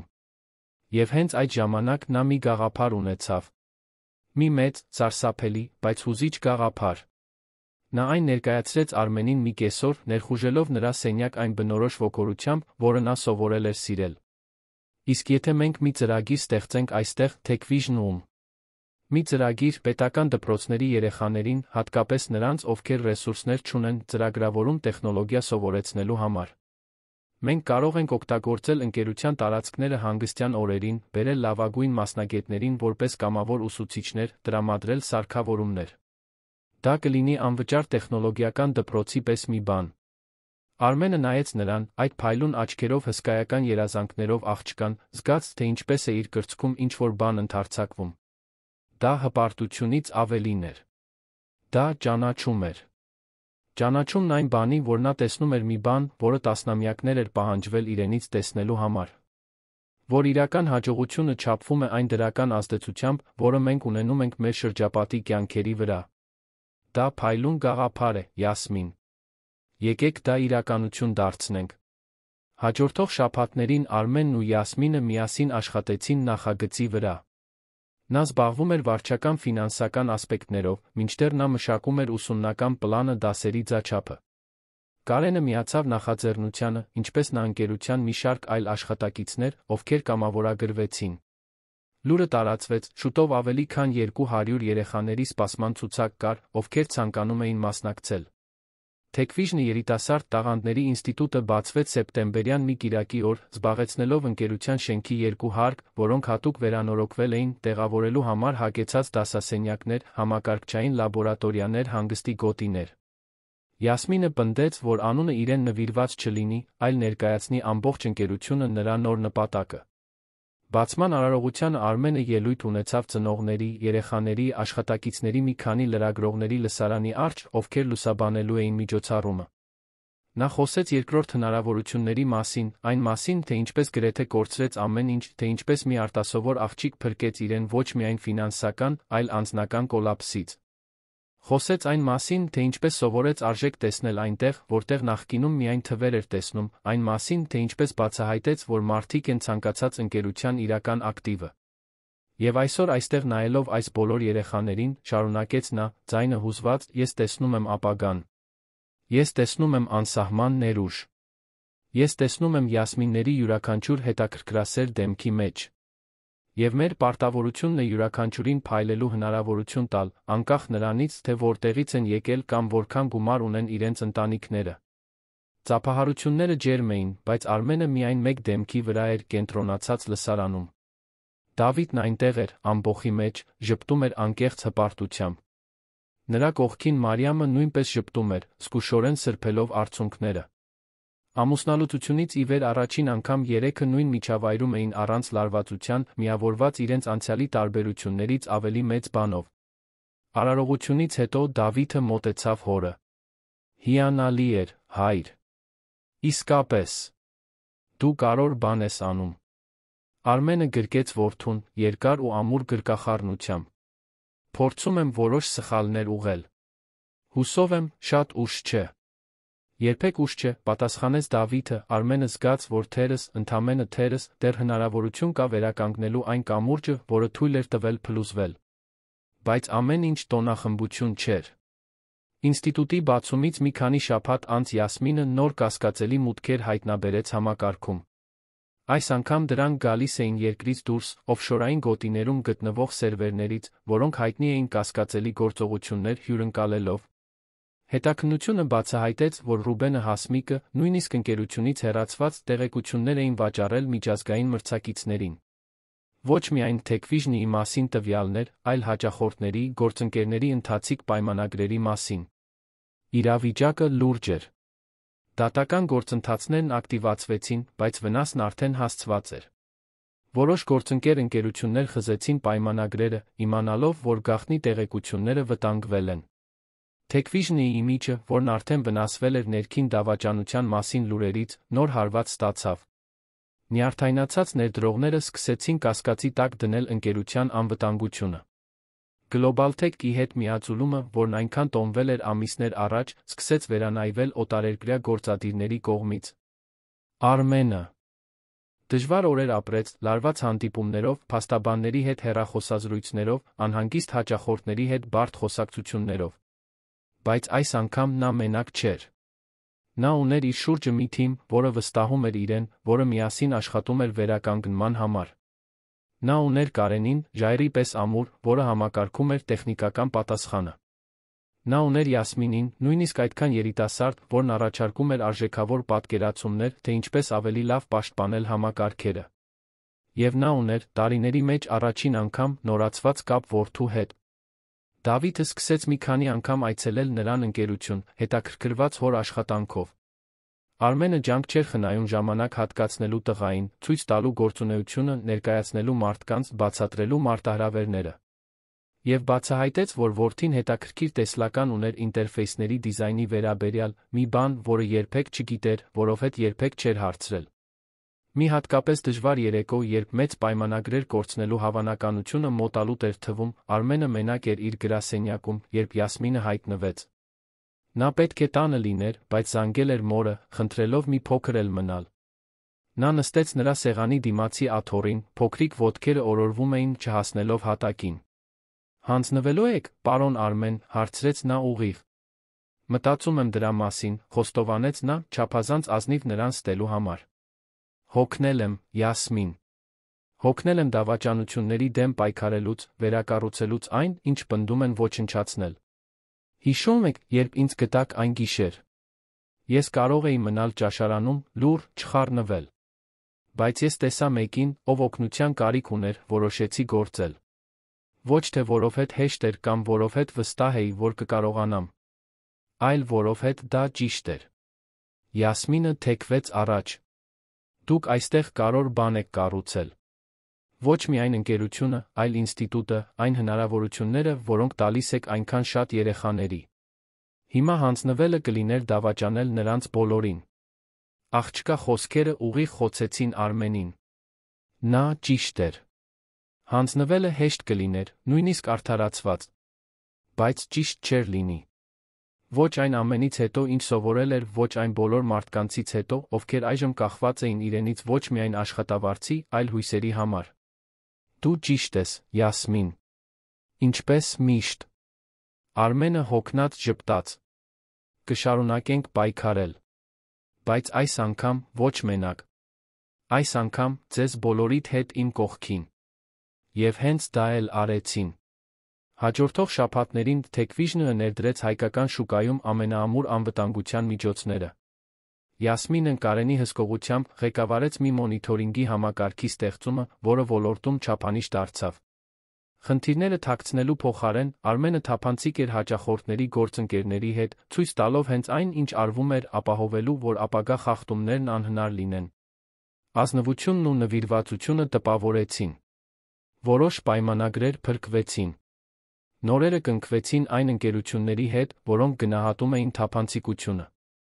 Global Tech-ը անվտանգության նոր միջոցների մանրամասն տեխնիկական վերլուծությունից հետո վերահաստատեց իր հանձնառությունը միաձուլմանը։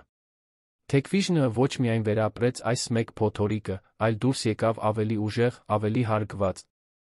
Եվ այս ամենի կենտրոնում կտորները միացնելով Յասմինն էր։ Այն աղջիկը, որը պատահաբար էր մտել ընկերություն, առաջնորդվելով միայն մանկական հետաքրքրասիրությամբ, դարձել էր նրա հոգու էական մասը։ Նա ոչ միայն աշխատակից էր կամ հովանավորյալ։ Նա կենդանի հիշեցումն էր այն բանի, որ փոխակերպումը հնարավոր է, որ հրաշքները տեղի են ունենում, որ բարությունն ու տաղանդը կարող են ծնվել ամենաանհավանական վայրերից։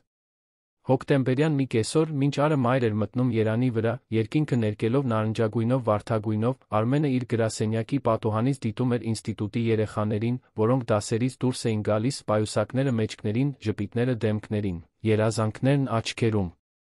Եվ զարմանում էր, թե ինչպես է կարողացել այդքան երկար ապրել, չհասկանալով ակնհայտը, որ իրական ժառանգությունը չի չափվում փողով կամ վերնագրերով, այլ դիպած կյանքերով, ստեղծված հնարավորություններով, հնարավոր դարձրած ապագաներով։ Յասմինը հայտնվեց նրա կողքին, հետելով նրա հայացքին։ Նրանք այդպես մնացին մի պահ, հարմարավետ լռության մեջ, դիտելով քաղաքը, որը նրանց ապաստան էր տվել, որն այժմ մի փոքր ավելի լավ էր թվում նրանց միասին կառուցածի շնորհիվ։ Շնորհակալ եմ, Յասմին, մեղմորեն ասաց Արմենը։ Ինչի՞ համար։ Ինձ փրկելու համար։ Ոչ թե մեկ անգամ, այլ մի քանի։ Ինձ հիշեցնելու համար, թե ինչն է իրականում կարևոր։ Յասմինը գլուխը հենեց նրա թին, գրեթե հարազատական ժեստով։ Մենք անընդհատ իրար փրկում ենք, պարոն Արմեն։ Այդպես է լինում, երբ մարդիկ իսկապես մտածում են իրար մասին։ Եվ նա ճիշտ էր։ Ինչպես միշտ։ Դեկտեմբերը երան բերեց այն տոնական մթնոլորտը, որը փոխում է քաղաքը։ Ամանորյա լույսերը զարդարում էին հյուսիսային պողոտան, լեփ-լեցուն արթրի կենտրոնները թրթռում էին ուրախ երաժշտությամբ, օդում կար այն հավաքական վերսկսման զգացողությունը, որը տարեվերջը միշտ բերում է։ Արմեն Մարտիրոսյանի համար այդ դեկտեմբերը հատուկ նշանակություն ուներ։ Դա մի տարվա ավարտն էր, որը սկսվել էր Անդունդի եզրին, ավարտվում էր լիակատար նորոգմամբ, ոչ միայն ընկերության, այլ իր սեփական հոգու։ Թեքվիժնը տարին կփակեր բացառիկ արդյունքներով։ Գլոբալ Թեքի հետ միաձուլումն ավարտվել էր նույնիսկ ավելի լավ պայմաններով, քան սկզբնապես բանակցվածները, շնորհիվ անվտանգության թափանցիկության հեղինակության, որը ընկերությունը ձեռք էր բերել ճգնաժամերը հաղթահարելուց հետո։ Թեքվիժնի երիտասարդ տաղանդների ինստիտուտն արդեն սպասարկում էր ավելի քան 300 երեխաների դեռահասների ամեն հանգստյան օրերին, առաջին արդյունքները տպավորիչ էին։ Այդ երեխաներից մի քանիսն արդեն ցուցաբերում էին տեխնիկական հմտություններ, որոնք մրցակցում էին սկսնակ մասնագետների հետ։ Բայց ցանկացած ֆինանսական թվից կամ շուկայի ճանաչումից ավելի կարևոր էին այն անձնական փոխակերպումները, որոնք այդ տարին բերել էր։ Արմենն ամեն առավոտ նայում էր իրեն հայելու մեջ, տեսնում էր մի տարբեր մարդու, այն մեկից, որը պատրաստվում էր հանձնվել այն հունիսյան գիշերը։ Տեսնում էր մեկին, ով սովորել էր լսել, գնահատել, ներկա լինել։ Նրա հարաբերությունները Դավիթի հետ զարմանալի կերպով ծաղկել էին։ Երիտասարդն այժմ մի քանի հանգստյան օր անցկացնում էր նրա հետ, նրանք մշակել էին իրենց սեփական ծեսերը։ Միասին ֆիլմեր էին դիտում, բարդ բաղադրատոմսերի անհաջող փորձեր էին պատրաստում, խոսում էին ամեն ինչի ոչնչի մասին։ Արմենը բացահայտեց, որ իր որդին նկարչության տաղանդ ունի, սուր հումորի զգացում, գեղարվեստական զգայունություն, որը հաստատ իրենից չէր ժառանգել։ Եվ բացահայտեց նա, որ ի վիճակի է իսկական հայր լինել, ոչ միայն ֆինանսական ապահովող։ Մարիամը նկատել էր փոփոխությունները։ Դեկտեմբերի սկզբին ունեցած անկեղծ խոսակցության ժամանակ նա խոստովանեց, որ հպարտ է այն մարդով, որին նա վերածվում է։ Ռոմանտիկ հաշտության հնարավորություն չկար, այդ գլուխը վերջնականապես փակված էր, բայց նրանք կառուցեցին հարգալից բարեկամություն, հիմնված որդու հանդեպ ընդհանուր սիրո վրա։ Յասմինը նույնպես մեծացել էր, ոչ միայն տեխնիկական գիտելիքներով, այլ հուզական հասունությամբ։ Որոշել էր չընդունել արտերկրում սովորելու կրթաթոշակը, գոնե դեռս։ Ուզում էր նախ ամրապնդել ինստիտուտը, օգնել ձևավորել աշակերտների առաջին ամբողջական խումբը։ Անահիտը պաշտպանել էր որոշումը, թեթացած, որ դստերը մոտ է ունենալուց մի քանի տարի, բայց արդեն սիրտը պատրաստելով անխուսափելի ապագա մեկնմանը։ Որովհետև երկուսն էլ գիտեին, որ Յասմինը նախատեսված է ավելի բարձր թռիչքների համար, երբ ճիշտ պահը գար, ոչինչ նրան չէր կանգնեցնի։ Աղջիկը դարձել էր փոքրիկ հայտնիություն հայկական տեխնոլոգիական աշխարհում։ Մասնագիտացված ամսագրերում հոդվածները ընդգծում էին նրա պատմությունը, դասախոսություններ էին պահանջվում, ընկերությունները ցանկանում էին ծանոթանալ նրա հետ։ Բայց Արմենն ու Անահիտը զգույշ պաշտպանություն էին ստեղծում նրա շուրջ, ապահովելով, որ համբավը չգողանա նրա մանկությունը։ Յասմինը կարող էր հրաշամանուկ լինել, բայց ամենից առաջ երեխա էր, արժանի էր, որ իրեն այդպես վերաբերվեին։ Դեկտեմբերի առաջին շաբաթը տեղի ունեցավ մի բան, որը ոչ ոք չէր սպասում։ Global Tech International-ը տպավորված TechVision ինստիտուտի աշխատանքով առաջարկեց այն վերածել համաշխարհային նախագծի։ Նրանք ցանկանում էին կրկնօրինակել մոդելը 20 երկրներում, ստեղծելով ցածր եկամուտ ունեցող երիտասարդների համար տեխնոլոգիական ուսուցման կենտրոնների համաշխարհային ցանց։ Ներդրումը կկազմեր $50 միլիոն առաջին 3 տարիների ընթացքում, հետագա ընդլայնման հնարավորությամբ։ Երբ Արմենը ստացավ առաջարկը, նրա առաջին ռեակցիան էյֆորիա էր։ Դա բարձրագույն ճանաչումն էր, վավերացումն այն բանի, որ 12-ամյա աղջկա հետ խոսակցությունից ծնված այդ գաղափարը համաշխարհային մասշտաբով կյանքեր փոխելու ներուժ ուներ։ Բայց հետո նա արեց մի բան, որը 1 տարի առաջվա Արմենը երբեք չէր անի։ Որոշումը մենակ չկայացրեց։ Հանդիպում հրավիրեց ինստիտուտում ներգրավված բոլորի հետ, ներառյալ Յասմինին, Կարենին, կամավոր ուսուցիչներին, նույնիսկ աշակերտների ծնողների ներկայացուցիչներին։ Հանդիպումը տեղի ունեցավ 5-շաբթի կեսօրին TechVision-ի գլխավոր կոնֆերանսների սրահում։ Արմենը մանրամասն ներկայացրեց առաջարկը, տպավորիչ թվերը, անսահման հնարավորությունները։ Հետո բացեց քննարկման համար։ Կարենն առաջինը խոսեց։ Դա անհավանական հնարավորություն է, բայց մենք պետք է ապահովենք, որ չկորցնենք նախագծի էությունը։ Սա ծնվել է մեր տեղական համայնքին օգնելու ցանկությունից։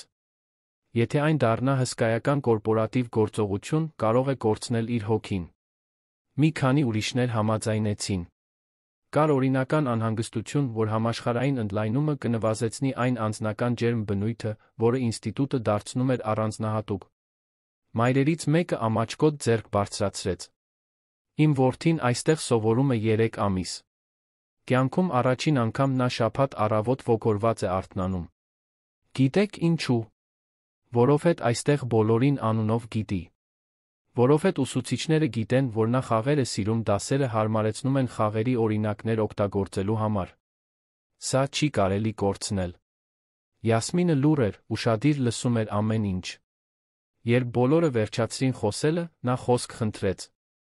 Կարծում եմ, մենք պարտավոր չենք ընտրել տեղականի համաշխարհայինի միջ, սկսեց նա, ձայնը հաստատուն, չնայած տարիքին։ Մենք կարող ենք անել երկուսն էլ։ Պահպանել այստեղի ինստիտուտը ճիշտ այնպես, ինչպես կա, որպես մեր փորձնական նախագիծ, մեր տուն։ Եվ օգտագործել Global Tech-ի ներդրումը, ստեղծելու կրկնօրինակվող մեթոդաբանություն, որը այլ քաղաքներ կարող են հարմարեցնել իրենց տեղական իրականություններին։ Դա չի լինի ֆրանշիզա, որտեղ բոլորն անում են նույնը, այլ ցանց, որտեղ յուրաքանչյուր վայր ունի ինքնավարություն, անելու այնպես, ինչպես լավագույնս աշխատում է իր համայնքի համար։ Սենյակում մի պահ լռություն տիրեց, մշակելով առաջարկը։ Հետո Կարենը սկսեց ծափահարել, շուտով նրան հետեցին բոլոր մյուսները։ Դա կատարյալ լուծում էր, հավասարակշռելով փառասիրությունն ու իսկությունը, աճն ու արժեքների պահպանումը։ Արմենը նայեց Յասմինին հիացմունքի քնքշության խառնուրդով։ Ինչպես ես այդքան իմաստուն դարձել 12 տարեկանում։ Նա ուսերը թոթվեց, ժպտալով։ Ես լավ ուսուցիչներ ունեմ։ Փոփոխված առաջարկը ներկայացվեց Global Tech-ին, որն այն անմիջապես ընդունեց։ Հաջորդող շաբաթներին թիմերը ինտենսիվ աշխատեցին մշակելու մեթոդաբանությունը, ստեղծելու օժանդակ նյութեր, սահմանելու ուղեցույցներ, որոնք կապահովեին որակը, առանց սահմանափակելու տեղական ստեղծարարությունը։ Յասմինն ակտիվորեն մասնակցեց ողջ գործընթացին, նրա երիտասարդական տեսակետը բերեց արժեքավոր պատկերացումներ, որոնք մեծահասակները, որքան էլ փորձառու լինեին, պարզապես չէին տեսնում։ Բայց այս բոլոր ձեռքբերումների տոնակատարությունների մեջ Արմենը մի անհանգստություն էր կրում։ Զգում էր, որ մի կարևոր բան կա, որ պետք է անի, մի պարտք, որ պետք է մարի։ Մի շաբաթ առավոտ, Սուրբ Ծննդից 2 շաբաթ առաջ, նա խնդրեց Յասմինին Անահիտին գալ ընկերություն։ Երբ նրանք ժամանեցին, Արմենը նրանց տարավ 23-րդ հարկի մի սենյակ, որը ամիսներ շարունակ կողպված էր։ Երբ բացեց դուռը, երկուսն էլ բախվեցին մի անսպասելի բանի։ Սենյակը լիովին վերափոխվել էր։ Այն այլս սառը, կորպորատիվ տարածք չէր։ Դա տեխնոլոգիայով տարված ցանկացած երիտասարդի երազանքների ստուդիան էր։ Այնտեղ կային վերջին սերնդի աշխատանքային կայաններ, հսկայական էկրաններ, վիրտուալ իրականության սարքավորումներ, կրթական ռոբոտներ, 3 տպիչներ ծրագրավորման, արհեստական բանականության, դիզայնի նորարարության մասին գրքերի ամբողջական գրադարան։ Պատերին կային մեծ գիտնականների, գյուտարարների ոգեշնչող մեջբերումներով նկարներ։ Եվ դրան վերի ոսկե ցուցանակի վրա փորագրված էր. Յասմին Հակոբյանի նորարարության կենտրոն։ Աղջիկը քարացավ մուտքի մոտ, աչքերը լայն բացված, փորձելով ընկալել, թե ինչ է տեսնում։ Անահիտը ձեռքերը տարավ բերանին, արցունքներն արդեն հոսում էին։ Արմենը ծնկի իջավ Յասմինի դիմաց, հասնելով նրա աչքերի բարձրությանը, ինչպես արել էր այն առաջին գիշերը, 6 ամիս առաջ։ Յասմին, դու շատ ավելին փրկեցիր, քան իմ ընկերությունը։ Դու փրկեցիր ինձ։ Ինձ սովորեցրիր տեսնել, թե ինչն է իրականում կարոր, հիշեցրիր, որ տաղանդը հասցե չունի, որ բարությունը ամենաարժեքավոր մետաղադրամն է, որ գոյություն ունի։ Այս տարածքը քոնն է։ Ստեղծելու, հորինելու, առանց սահմանների երազելու համար։ Եվ երբ դու մեծանաս ու բարձր թռչես, ինչպես գիտեմ, որ կթռչես, այս վայրը այստեղ կլինի, բոլորիս հիշեցնելով, թե որտեղից սկսվեց հրաշքը։ Յասմինը նետվեց Արմենի գիրկը, ամուր գրկելով նրան։ Նա լալիս ու ծիծաղում էր միաժամանակ, հակասական հույզերը խառնվում էին մաքուր զգացմունքների փոթորկի մեջ։ Անահիտը միացավ գրկախառնությանը, շրջապատելով երկուսին, երկար մի պահ նրանք այդպես մնացին, միավորված անկեղծ ջերմությամբ, որը գերազանցում էր ցանկացած դասակարգում կամ պիտակ։ Երբ վերջապես բաժանվեցին, Յասմինը ուսումնասիրեց իր նոր տարածքի յուրաքանչյուր անկյունը խաղալիքների խանութում հայտնված երեխայի հիացմունքով։ Փորձարկեց սարքավորումները, թերթեց գրքերը, փորձեց վիրտուալ իրականությունը։ Արմենն ու Անահիտը նրան դիտում էին, կիսելով հանցակցական ժպիտներ։ Դուք գեղեցիկ բան եք արել, Արմեն, մեղմորեն ասաց Անահիտը։ Ոչ միայն սա, այլ ամեն ինչ։ Այն ձը, որով ընդունեցիք իմ դստերը, ինչպես հավատացիք նրան, երբ բոլոր պատճառներն ունեիք կասկածելու։ Փոխեցիք մեր կյանքը։ Դուք երկուստ փոխեցիք իմը, պատասխանեց Արմենը լիակատար անկեղծությամբ։ Ես կորած էի, Անահիտ։ Ամեն ինչ ունեի, ոչինչ չունեի։ Յասմինն ինձ ցույց տվեց վերադարձի ճանապարհը դեպի այն, ինչն իրականում կարոր է։ Այդ գիշեր Թեքվիժնն անցկացրեց իր ամանորյա խնջույքը։ Բայց դա նախորդ տարիների պաշտոնական կորպորատիվ տոնակատարությունը չէր։ Դա իսկական խնջույք էր ընտանիքներով, երեխաներով, կենդանի երաժշտությամբ, հենց աշխատակիցների բերած տնական ուտեստներով։ Մթնոլորտը համայնքի, պատկանելության զգացումի էր։ Դա այնպիսի միջավայր էր, որը Արմենը միշտ անպատշաճ էր համարել լուրջ ընկերության համար, բայց որն այժմ ճանաչում էր որպես էական մարդկային ընկերության համար։ Դավիթն այնտեղ էր, շրջում խոսում էր ինստիտուտի երեխաների հետ խաղերի դիզայնի մասին։ Մարիամը նույնպես ներկա էր, հետաքրքրված ծանոթանալու հայտնի Յասմինի հետ, որի մասին որդին չէր դադարում խոսել։ Երբ երկուսը հանդիպեցին, ակնթարթային կապ ստեղծվեց։ Մարիամը Յասմինի մեջ տեսավ այն ստեղծարարությունն ու գիրքը, որը միշտ ցանկացել էր, որ Արմենը գնահատեր, իսկ Յասմինը Մարիամի մեջ տեսավ ջերմ անկեղծորեն իր բարօրությամբ հետաքրքրված մայրական կերպար։ Խնջույքի գագաթնակետին Արմենը բոլորի ուշադրությունը խնդրեց։ Մի բան կար, որ ուզում էր կիսվել։ Սենյակը լռեց, դեմքերը շրջվեցին նրա ուղղությամբ։ Նա պատրաստի ելույթ չուներ, ինչը մանրակրկիտ պլանավորված ներկայացումներին սովոր գործադիրի համար անսովոր էր։ Բայց զգաց, որ պետք է խոսի սրտից, ոչ թե սցենարից։ Ուղիղ 6 ամիս առաջ, սկսեց նա, ձայնը հուզված, ես այս նույն հարկում էի, մենակ, տեսնելով, թե ինչպես է փլուզվում այն ամենը, ինչ կառուցել էի։ Կարծում էի, թե ամեն ինչ կորցրել եմ։ Եվ ինչ որ առումով, այդպես էր։ Բայց ոչ այնպես, ինչպես պատկերացնում էի։ Ես կորցրել էի ուղղությունս, արժեքներս, թվերից ու գրաֆիկներից այն կողմ տեսնելու ունակությունս։ Արմենը փնտրեց Յասմինին ամբոխի մեջ, հանդիպեց նրա աչքերին։ Հետո մի արտասովոր աղջիկ հայտնվեց, փոխեց ամեն ինչ։ Ոչ միայն փրկեց ընկերությունը, այլ փրկեց ինձ։ Ինձ հիշեցրեց, որ մարդիկ ավելի կարևոր են, քան շահույթը, որ բարությունը ավելի արժեքավոր է, քան ցանկացած բաժնետոմս, որ երբեմն ամենամեծ հրաշքները գալիս են ամենաանսպասելի փաթեթներով։ Ծափահարությունները լցրին սենյակը, բայց Արմենը ձեռքը բարձրացրեց, խնդրելովս մեկ պահ։ Եվ ուզում եմ, որ այստեղ բոլորը մի բան իմանան։ Այս ընկերության հաջողությունը այսուհետ չի չափվելու միայն նրանով, թե ինչքան ենք վաստակում կամ քանի երկրում ենք գործում։ Այն կչափվի նրանով, թե քանի Յասմինի կարող ենք բացահայտել, քանի թաքնված տաղանդի կարող ենք բացահայտել, քանի կյանքի կարող ենք դրականորեն դիպչել։ Որովհետև դա է այս ամենի իրական նպատակը։ Դա է այն ժառանգությունը, որը ես ուզում եմ թողնել։ Խնջույքը շարունակվեց մինչ ուշ գիշեր, բայց Արմենն ավելի շուտ հեռացավ։ Բարձրացավ 23-րդ հարկ, քայլեց դատարկ միջանցքներով մինչ իր գրասենյակը։ Կանգնեց պատուհանի դիմաց, նույն դիրքում, որտեղ կանգնած էր այն սարսափելի հունիսյան գիշերը, նայեց ներքի երանին։ Քաղաքը թարթում էր իր անվերջ լույսերը, յուրաքանչյուրը ներկայացնելով մի կյանք, մի պատմություն, մի երազանք։ Բայց այժմ, ի տարբերություն այդ գիշերվա, Արմենը մենություն կամ հուսահատություն չէր զգում։ Զգում էր խորը խաղաղ երախտագիտություն։ Երախտագիտություն այն բանի համար, որ այդքան ամբողջությամբ կոտրվել էր, որ ստիպված էր իրեն զրոյից վերակառուցել։ Երախտագիտություն այն բանի համար, որ ամենամեծ փխրունության պահին գտել էր մեկին, ով բավականաչափ մաքուր էր, օգնելու առանց որևէ բան ակնկալելու։ Երախտագիտություն հայր, առաջնորդ, մարդ լինելու երկրորդ հնարավորության համար։ Քայլեր լսեց, իր հետից շրջվեց։ Յասմինն էր, դեռ հագին այն պարզ զգեստը, որը Անահիտը հատուկ գնել էր խնջույքի համար։ Նա մոտեցավ, կանգնեց նրա կողքին, նույնպես նայելով քաղաքին։ Քուն չի տանում, հարցրեց Արմենը ժպիտով։ Չափազանց երջանիկ եմ քնելու համար։ Գլուխս լի է նոր տարածքի համար գաղափարներով։ Բաներ, որոնք կարող եմ ստեղծել, նախագծեր, որոնք կարող եմ զարգացնել։ Արմենը մեղմ ծիծաղեց։ Դու երբեք չես կանգնում, այնպես չէ։ Ինչու պետք է կանգնեմ։ Այնքան շատ բան կա անելու, սովորելու, ստեղծելու։ Նրանք մի քանի րոպե հարմարավետ լռության մեջ մնացին։ Հետո Յասմինը խոսեց, ձայնը հանկարծ լրջացավ։ Պարոն Արմեն, կարող եմ մի բան հարցնել։ Իհարկե, Յասմին։ Ցանկացած բան։ Դուք զղջում եք։ Այն ամենի համար, ինչ պատահեց այս տարի, հարձակումը, դավաճանությունները, գրեթե կոլապսը։ Արմենը զգուշորեն մտածեց պատասխանելուց առաջ։ 6 ամիս առաջ առանց տատանվելու կասեի, այո։ Այսօր կարող եմ ազնվորեն ասել, որ չեմ զղջում։ Որովհետև այս ամենն ինձ բերեց այստեղ։ Ինձ բերեց քեզ մոտ, այս փոխակերպմանը։ Երբեմն մենք պետք է ամեն ինչ կորցնենք, բացահայտելու համար, թե ինչն է իրականում կարևոր։